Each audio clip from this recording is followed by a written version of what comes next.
ন্যাটোভুক্ত দেশের আকাশে ঢুকে পড়ে রাশিয়ার যুদ্ধবিমান। সঙ্গে সঙ্গে পোল্যান্ডের F-6 পাল্টা ধাওয়া দেয়। ন্যাটোর ঘাঁটি থেকে ডাচ F-35 ও ইতালির AWACS নজরদারির বিমান যোগ হয়। সিনেমার দৃশ্যের মতো হলেও পোল্যান্ডে রাশিয়ার ড্রোন ও বিমান হামলার সময় ঠিক এমন ঘটেছে।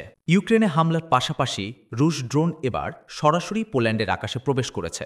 মঙ্গলবার রাত থেকে বুধবার ভোর পর্যন্ত অন্তত ১৯টি ড্রোন পোল্যান্ডের আকাশসীমা লঙ্ঘন করেছে বলে জানায় দেশটির কর্তৃপক্ষ।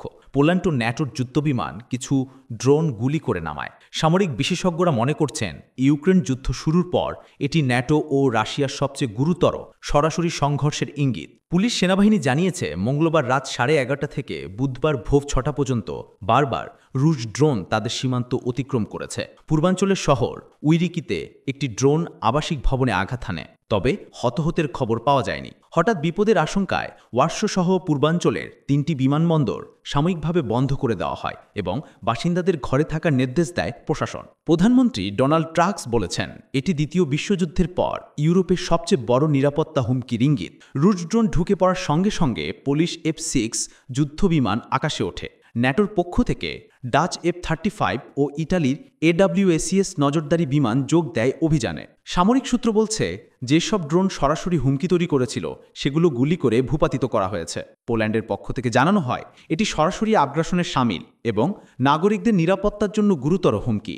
ঘটনার পর পোল্যান্ড ন্যাটোর ধারা 4 কার্যকর করেছে। এই ধারা অনুযায়ী কোনো সদস্য দেশের নিরাপত্তা হুমকির মুখে পড়লে যৌথ পরামর্শ বৈঠক ডাকার সুযোগ থাকে। 1949 সালে ন্যাটো প্রতিষ্ঠার পর মাত্র 7 বার এই ধারা ব্যবহার হয়েছে। পোল্যান্ড বলেছে, শুধু একাত্মতার বার্তা নয়, এখন আরও বড় সামরিক ও রাজনৈতিক সহায়তা প্রয়োজন। তবে ধারা 5, যেখানে এক দেশের উপর হামলাকে সবার উপর হামলা ধরা হয়, তা এখনই সক্রিয় হচ্ছে না।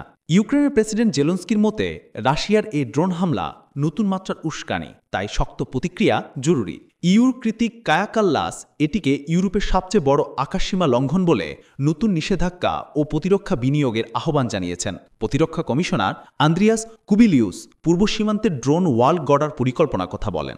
এর আগে ঠিক রাশিয়া ইউক্রেনের রাজধানী কিয়েভে সরকারি ভবনে হামলা চালায়। সেই উত্তেজনার মধ্যেই বেলারুশ ও রাশিয়া শুরু করেছে জাপান যৌথ সামরিক মহড়া, যেখানে পারমাণবিক হামলার অনুশীলন থাকার সংখ্যা রয়েছে। পোল্যান্ড সতর্ক করেছে, এই মহড়া ন্যাটো সীমান্তের জন্য গুরুতর হুমকি। তাই বৃহস্পতিবার মধ্যরাত থেকে বেলারুশ সীমান্ত বন্ধের ঘোষণা দেওয়া হয়েছে।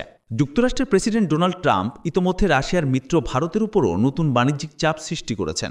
ইউক্রেন যুদ্ধবন্ধে দীর্ঘমেয়াদী আলোচনায় অগ্রগতি নেই। বিশেষজ্ঞরা বলেছেন, রুশ ড্রোনের এই অভিযান কেবল ইউক্রেন নয়, সমগ্র ইউরোপকে সরাসরি সংঘাতের দিকে ঠেলে দিতে পারে।